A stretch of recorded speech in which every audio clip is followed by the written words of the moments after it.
Baik, kita bahas dari rukun yang pertama. Rukun yang pertama dalam sholat adalah niyatu fi'liha. Yang pertama, niat mengerjakan sholat. Ma'ta'ini dzati waqtin aw sababin. Ya. Niat mengerjakan sholat dengan lafaz usolli, kemudian disertai dengan niat dengan menentukan sholat yang akan dilakukan.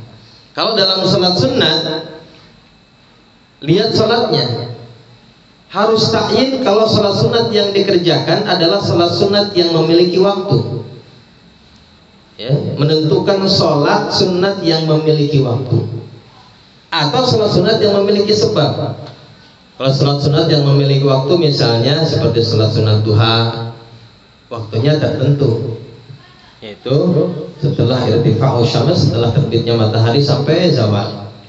Ya, setelah itu tidak ada lagi yang namanya sholat duha, namanya zatu waktin. Qobliyah ba'diyah zatu waktin, karena mengikuti waktu sholat fardu. Sholat Id adalah sholat sunnah yang zatu waktin, sholat sunat yang memiliki waktu. Ada sholat sunat dan yang namanya zatu sabab, sholat sunat yang memiliki sebab. Misalnya seperti sholat gerhana. Sholat gerhana, sholat istisqa, itu sebab. Jadi sholat sunat karena memiliki sebab. Ya, jadi, sholat sunat yang memiliki sebab ini, maka ketika niat, wajib yang pertama niat fi'il, niat mengerjakan sholat dengan lafaz usolli. Yang kedua harus menentukan sholatnya. Usolli sunnat duha, usolli kalau yang itu sabab, usolli sunnat al-khusuf misalnya, dan lain sebagainya. Menentukan, ya. Jadi yang pertama niat mengerjakan, yang kedua menentukan sholat yang akan dikerjakan. Assalamualaikum teman-teman, berjumpa lagi dengan saya di sini di channel Bang Mo.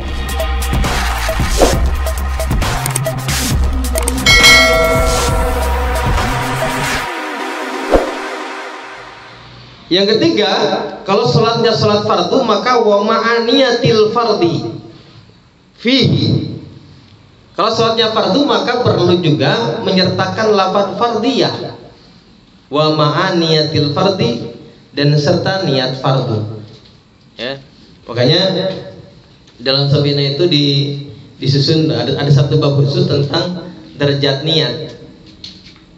Ya, derajat niat. Jadi derajat niat itu ada 3. Yang pertama katanya kalau sholatnya sholat sunat mutlak, maka cukup dengan usolli saja. Apa sholat sunat mutlak itu? Sholat sunat mutlak itu adalah sholat sunat yang nggak ada waktunya, nggak ada sebabnya. Ya, kapan aja kita bisa melaksanakannya, selain dalam waktu yang 5. Ya, pada subuh, pada asar, jangan. Kalau sholat mutlak nggak boleh. Habis sholat subuh, habis sholat asar, waktu istiwa, ya, waktu istiwa sama waktu istiror sama waktu irtifa'u syams. 5. Ya, di situ boleh. Di situ ya, di 5 waktu itu yang nggak boleh. Selebihnya sholat yang satu sholat mutlak ini, sholat sunat kapan saja di luar yang boleh kita lakukan, ya. Dan itu tidak ada waktunya dan tidak ada jumlah batasan rokaatnya. Mau 1 rokaat boleh, mau 1000 rokaat juga boleh. Namanya sholat sunat mutlak. Dalam sholat sunat mutlak, maka yang wajib hanya lafaz usolli saja. Usolli lillahi ta'ala. Udah, itu yang wajib. Kalau sholatnya sholat sunat mutlak. Kalau sholat sunat yang punya sebab atau punya waktu, maka 2 wajibnya. Lafaz usolli dan menentukan sholatnya. Usolli sunat duha, usolli sunat al-khusuf, dan lain sebagainya. Ya. Kalau fardu, maka perlu ditambahkan fardiyah, menyebutkan fardu. Usolli fardhu zuhri, usolli fardhu asri. Nah, usollinya adalah niat fi'il, niat mengerjakan. Kemudian zuhrinya adalah ta'yin, menentukan salat yang akan dikerjakan. Fardunya adalah menyebutkan fardiyah, kefarduan. Ya, itu adalah niat. Makanya disebutkan oleh musannif yang pertama niyatu fi'liha ma'ata'ini dzati waqtin aw sababin. Niat mengerjakan sholat disertai dengan menentukan sholat sunat yang memiliki waktu atau memiliki sebab. Wa ma'aniyatil fardhi fih, dan sertai juga dengan menyebutkan fardu fihi dalam sholat, kalau sholatnya sholat fardu. Ka usolli fardhu dhuhri. Nah, di sini dicontohkan ya. Ka usolli fardhu dhuhri, misalnya seperti lafaz usolli fardhu dhuhri. Usolli adalah niat fi'il, niat mengerjakan. Fardhunya menyebutkan fardiyah, al-dhuhri menentukan sholat yang akan kita lakukan. Wajibu qarnuha bi awalit takbir, dan wajib membarengkan niat dengan awal takbir. Wasishabuha, dan melangsungkan niat tersebut ila akhirnya, sampai akhir takbir. Ini saya akan bahas dulu. Dalam niat ini ada yang namanya iktiron. Iktiron itu membarengkan lafaz niat dengan takbir. Ya. Dalam hal ini ada 3. Yang pertama namanya disebutnya iktiron iktiron hakikiyah. Yang kedua iktiron urfiyah. Yang ketiga iktiron qobliyah. Jadi kalau iktiron hakikiyah itu begini. Ketika kita membaca takbir, nah niat itu dibarengkan bersamaan dengan kita bilang Allahu Akbar. Berarti dalam hati usolli. Ketika kita bilang Allahu Akbar, niat kita selesai lillahi ta'ala, misalnya gitu. Jadi bareng dari mulai awal sampai akhir. Ini adalah iktiran hakikiyah yang kudu tuh yang bagus begitu.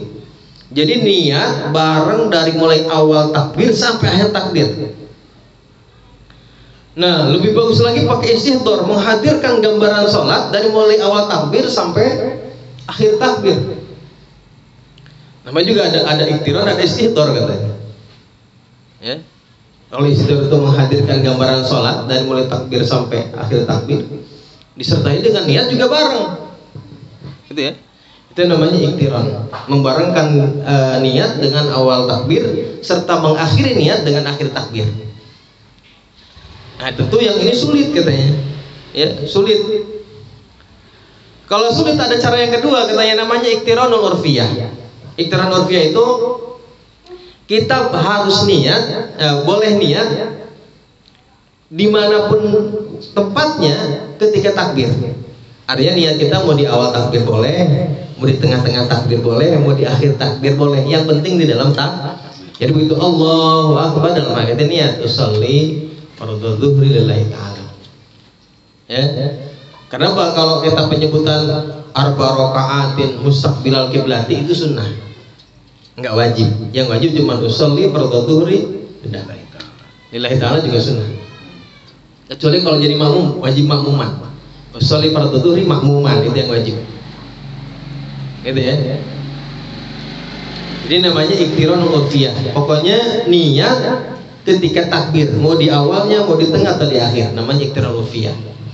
Yang ketiga qobliyah. Nah, ini menurut para a'immatus salasah, ini boleh dilakukan terlebih bagi mereka yang awam baru belajar. Karena ternyata membarengkan niat bersama takbir itu kan sulit. Sulit ya. Coba dah. Lagi kepikiran kita lagi enak aja, itu langsung susah. Apalagi kalau lagi banyak pikiran. Nggak nyangkut tuh. Allahu Akbar. Perasaan nggak habis-habis nih. Usolli fardhu dhuhri bener apa kagak nih? Kagok gitu ya. Nah, makanya katanya bagi mereka orang-orang awam, apalagi yang belajar agamanya udah belum usia lanjut, maka boleh niat itu sebelum takbir, kubailat takbir. Disebut iktiran juga. Jadi sebelum kita takbir, usolli fardhu dhuhri, Allahu Akbar gitu. Nah, ini juga bisa digunakan bagi mereka yang was-was. Ya, jadi bagi yang Allah Akbar. Ya, boleh juga menggunakan yang pendapat yang ketiga, namanya iktiran qobliyah. Ya. Pakai iktiran ini. Jadi niat sesaat sebelum kita takbir. Namanya iktiran qobliyah. Jadi bisa digunakan buat mereka yang awam, ya. Kan kalau misalnya kita yang masih muda, mungkin waktu belajar kita juga masih panjang dan apa namanya, pikiran kita juga masih bisa nyangkut. Kalau udah aki-aki baru belanja repot, susah kadang-kadang. Ya. Nah, maka boleh menggunakan yang ini. Jadi niat dulu baru takbir gitu. Niat kemudian. Ya. Nah, di sini ada juga menyebutkan ikhtiran bil muqarranatil urfiyah. Nah, nih. Wajib qarnaha bi awali takbir. Wajib membarengkan niat itu dengan awal takbir. Jadi begitu kita Allahu Akbar, kita juga dalam hati usolli fardhu dhuhri gitu. Wastishabuha ila akhiriha, kemudian menghadirkan niat tersebut ila akhiriha, sampai akhir takbir. Jadi awalnya dari awal takbir kita sudah usolli, sampai akhir takbir kita masih niat, berbarengan berarti. Awal sama akhir berbarengan dengan niat. Kama fir raudhah wa asliha, sebagaimana disebutkan dalam kitab Ar-Raudhah, kitabnya Imam An-Nawawi, ya, wa asliha, dan asalnya kitab Raudhah.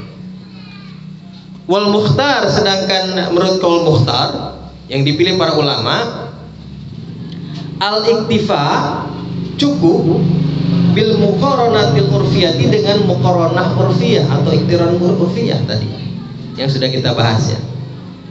Apa itu muqaranah urfiyah itu? Bihaitsu yu'addu mustahdiran lis-sholati, sekiranya dihitung atau dianggap menghadirkan sholat dalam takbir.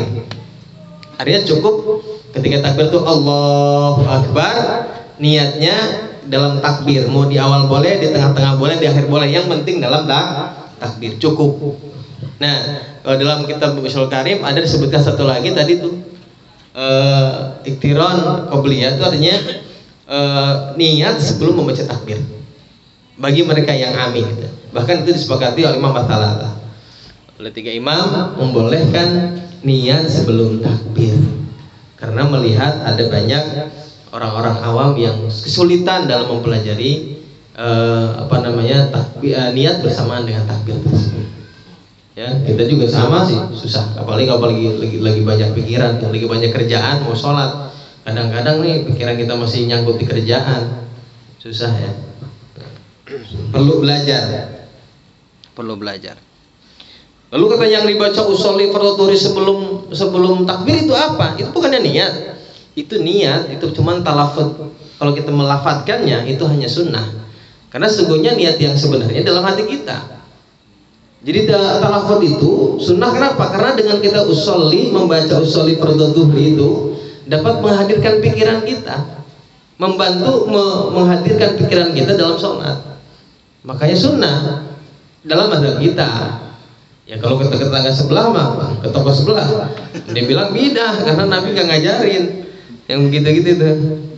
Ya. Walakul ulama kita mensunnahkan itu karena itu dapat membantu menghadirkan kita sebelum kita melaksanakan sholat.